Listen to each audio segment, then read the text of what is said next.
I'm Debbie.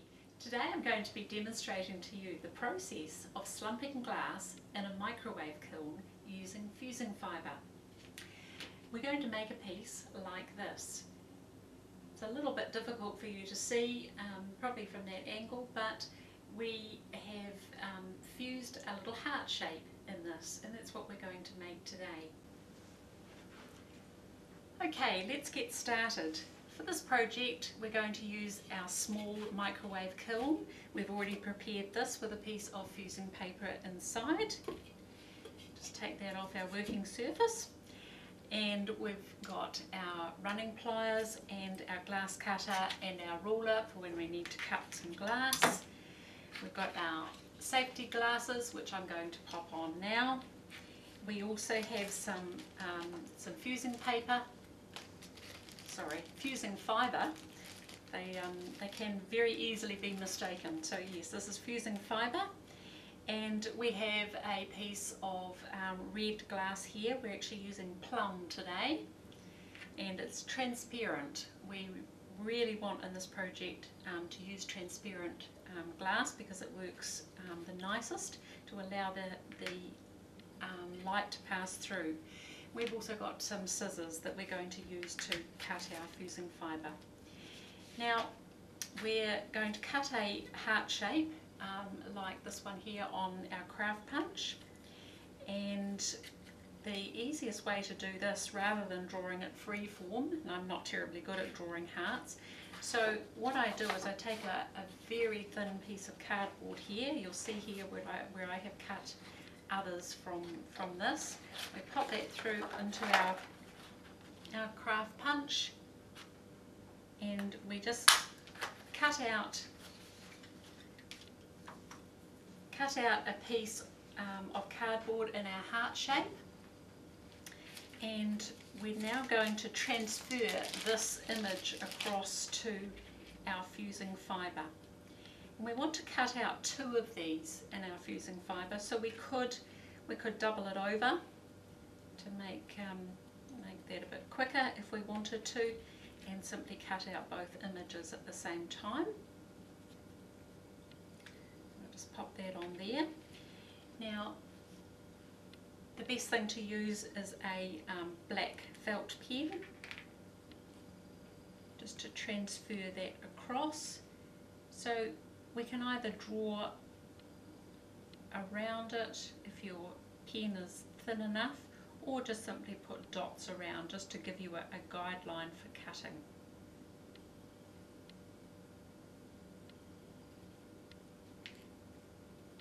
Okay, so we've now drawn our heart shape on our fusing fibre there, so we can now get our scissors and cut that. Our fusing fibre is far too thick for a craft punch, unfortunately, so we do need to do this bit by hand. So we'll just trim off our excess on here.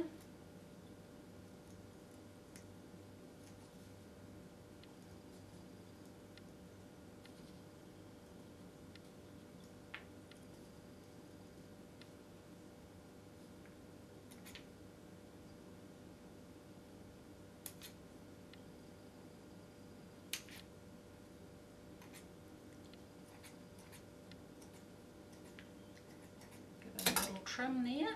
So we now have our double heart. Let's move all that aside. We can use that for another project. So now we've cut out the heart, we're going to take our piece of glass here, and essentially we're going to put our glass on top of our fusing fibre, and that way our glass will slump over the top of that and take in the shape underneath of that glass. So we need to first of all cut our glass down a little bit to size so that it's going to fit into our small kiln. So we're just going to cut off a little bit off each side. We're going to keep this as a square, but just a slightly smaller square, and we do need to make sure that we've got enough surrounding this glass. We don't want it anywhere where it's going to come out of the edges of that glass. So I'm going to keep it relatively large, a score line down there and a score line the equal amount on that side. Cut that one off and that one there. And now we'll bring along our kiln.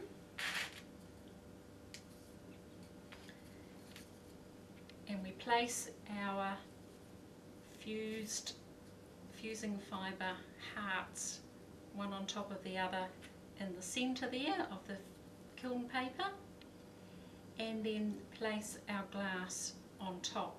Now I've decided that I actually want to have a diamond shape for this, so we need to just make sure that it's sitting exactly right. It might help me if I actually turn that round so I can see where the heart is sitting, so that we make sure it's completely in the middle. So there we have it. We're all ready to take that now to the microwave and start firing that piece. We're going to fire it almost to a full fuse so that we get that lovely shape coming through. So here we are at the microwave. We're going to place in the base of our kiln first, very carefully with a steady hand, right into the centre of our microwave, and then we're going to take our lid and place it very carefully on top without bumping that glass. So we'll close the door now and we'll set that going for 3 minutes to begin with. Okay, you can see it glowing nicely now, so I'll just lift that up. Oh, beautiful, that is definitely coming right. It's still a little bit dark around the edges, so we're just going to set that for about 20 seconds. Should be enough just to soften off those edges of the glass.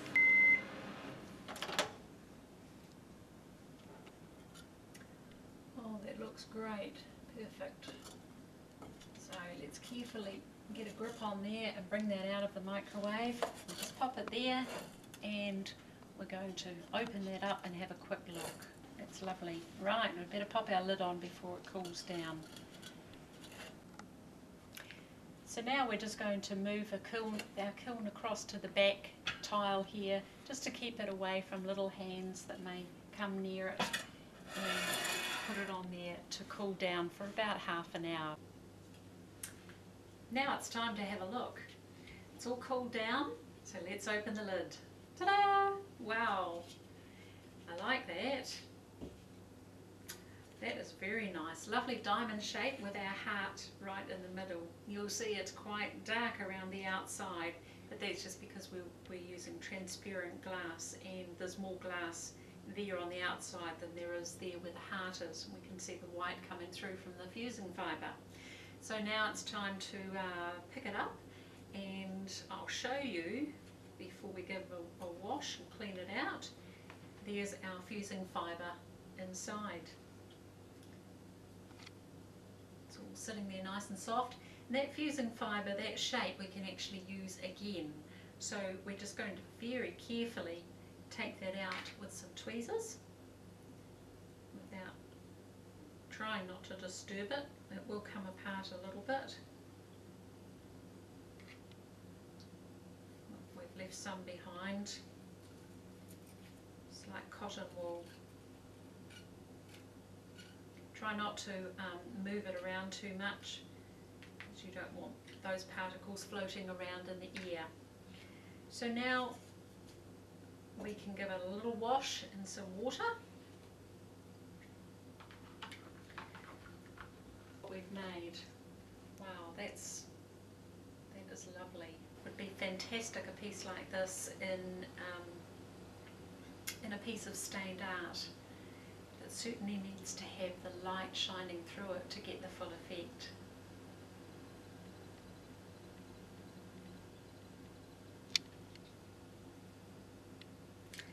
So thank you very much for watching today, and we do hope that you watch some more of our videos sometime.